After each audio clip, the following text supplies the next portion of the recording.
may report na kumalas na raw sa coalition yung NP sa LP at bumuo ng alyansa sa PDP to support Duterte. Can you confirm that, sir? Well, we have been in talks about that for some time now. There has not been any. I will not preempt the party for any announcements that they will have to make. All that I am prepared to say right now is to say that we have been in talks, but not only with the PDP, but also with the other parties and other groups, not necessarily formal parties.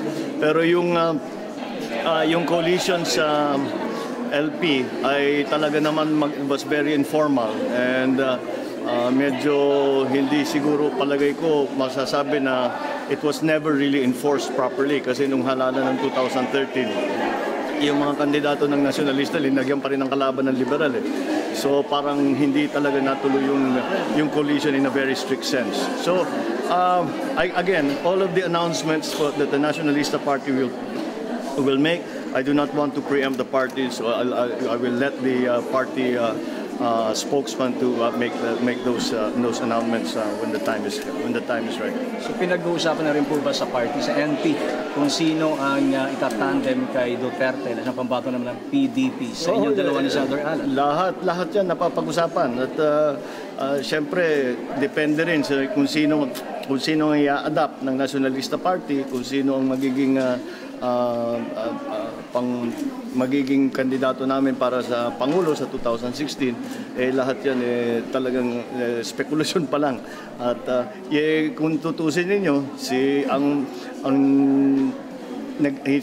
Mayor Duterte, not only hindi pa nagdedeklara, panayang sabi niya na hindi siya tumatakbo. So that's where the situation is. Medyo hindi pa nahihinog. Medyo hilaw pa ang naging sitwasyon. So we'll just I know that people are very anxious and interested to know what in fact the decisions that are being made, but we have not made those decisions. So we plead for your patience, but at the moment any of those important decisions are made, we will of course be making it very clear to not only the media but lahat ng aming kaibigan in the public na kung ano ang magiging role naming lahat sa 2016. Pero sir, up to now, nasa na po ba yung level ng pag-uusap? Malinaw at the highest levels. It's always at the highest levels. Dahil ang nakikipag-usap kami, kasi we are in the executive committee, ako ay nasa executive committee. Of course, the president of the party, of the Nationalista Party, is still Senator Manny Villar. So he has been conducting formal talks with different groups, with many groups. At again, whatever decisions he makes and whatever decision the party makes, I think that will be announced at the right time. Pero sir, naisip ko na September or bago mag-end na September yung parang no choice na yun kasi pag sa pag-filing kailangan siguro September, mid-September, late September, kailangan maliwanag na. Kung hindi, baka maiwanan ka pagka hindi pa naging maliwanag ang role sa halalan. Sir, yung weekend nag-issues ng si Presidente ng EU extending the life of the constitution. Do you think this is an indication na tanggap na nila na pwedeng hindi mapasa yung BBL within this term? No, I don't think so. I think it's just, hindi ko well actually, para sa akin, that's okay kung gusto niyang i-extend ang Transition Commission, pero wala na silang trabaho actually. Dahil sila ang kasama sa pagsulat ng draft BBL. Ngayon, the ball is in the legislator's court. So that's okay. For me, that makes no difference one way or the other. We just don't know what the work the Transition Commission will have to do now. Dahil noon, tinutulungan kami sa legislatura tungkol nga may paliwanag yung mga bagay-bagay sa BBL na silang sumulat. At ngayon, iba na ang version na tinitignan ng both the House at saka ng Senado. Kaya siguro meron pa sila, bibigyan pa sila ng trabaho. But right now, as I said, when it comes to the basic law in Bangsamoro, nasa legislature. Pero sir, nakikita nyo na before the end of the file of COC ay mapapasa yung BBL? Alam mo, napakahirap kasi akala ko talaga, in truth, in all candor, akala ko by this time tapos na sa House. Pero mukhang hindi. Kaya hindi ko masasabi talaga. Ang kaya ko lang sabihin is pareho pa rin.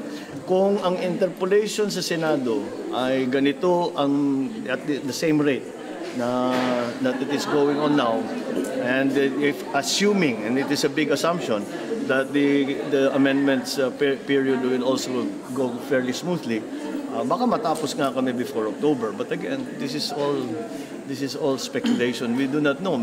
For all you know, the one senator will stand up and take up 2 weeks. So it's hard to predict. So kung magkagaroon, sir, ang composition ng ARM ngayong file ng COC ay yung same composition pa rin ng ARMM? Kung wala pang basic law for Bangsamoro, wala pa. Kung pagpa-file sila ng as arm assemblyman and officials. Pero sa ngayon, kaya nga namin linagay sa batas, sa basic law, na kahit na mapasa sa gitna ng termino ng mga arm assemblyman, kasama ngayon sila sa transition authority. Para yung may mandate ng Constitution, 3 taon ang kanilang term. So para matuloy ang kanilang term, they can be part of the transition authority. Sila na po yung lalabas na BTA? Hindi lang sila, pero kasama sila.